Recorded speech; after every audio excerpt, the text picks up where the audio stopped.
Another weekend, another vlog. Hello, kamusta kayo? For the first time, after 2 weeks nga na dumating kami dito sa Japan, makakagala na kami. Sobrang ingay nga dito sa dinadaanan namin. Ang dami kasing insekto. Wait, sandali paparinig ko sa inyo.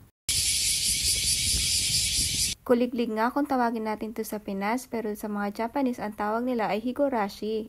Sa mga ganitong panahon kasi, sobrang dami talaga nila. Kadalasan nga, 4 to 6 weeks lang namamatay na rin ang karamihan sa kanila. Nakakaawa pero ang ingay lang kasi talaga. Nang makalampas nga kami sa daan na yun, ito ang bumungad sa amin. Ang daming mga batang naglalaro ng iba't ibang sports. Ganito pala talaga yung mga bata dito sa Japan. Wala silang sinasayang na oras. Kahit weekend at after school, meron at meron talaga silang gagawin. Mapapasana all ka na lang talaga. Papunta nga kami ng Sanomea. Ito yung pinakasentro ng Kobe.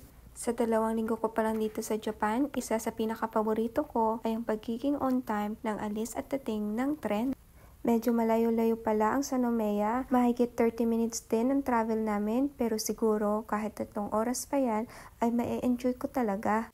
Ang gaganda kasi ng views kahit saan, hindi rin maingay at super safe ka talaga. Pagkalabas nga namin ng station ay dumiretso kaagad kami sa capsule toy shop.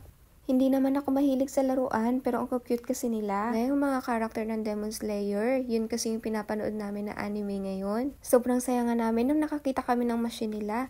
Halos 1 oras nga na naglalakad-lakad kami, pero pakiramdam ko, hindi pa kami nangalahati, sa mall pa lang nila. Sobrang nakakapagod at nakakagutom. Ang daming masasarap na pagkain kasi ang makikita. Pero dito kami sa restaurant na merong English service.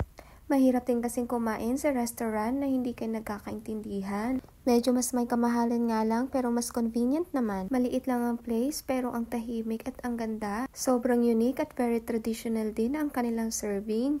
Sobrang fresh at ang lalaki ng mga sushi. Second time ko pa lang to na kumain sa sushi restaurant simula nang dumating ako dito. Sobrang na-enjoy ko ang 3 oras naming paggagala. Busog na. May bonus pa na puno ng okra. Hanggang dito na lang yung aking vlog. See you next time. Domo arigato.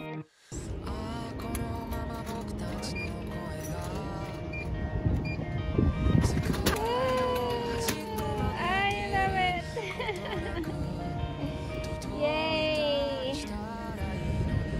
Wait, I'm drinking all my coffee.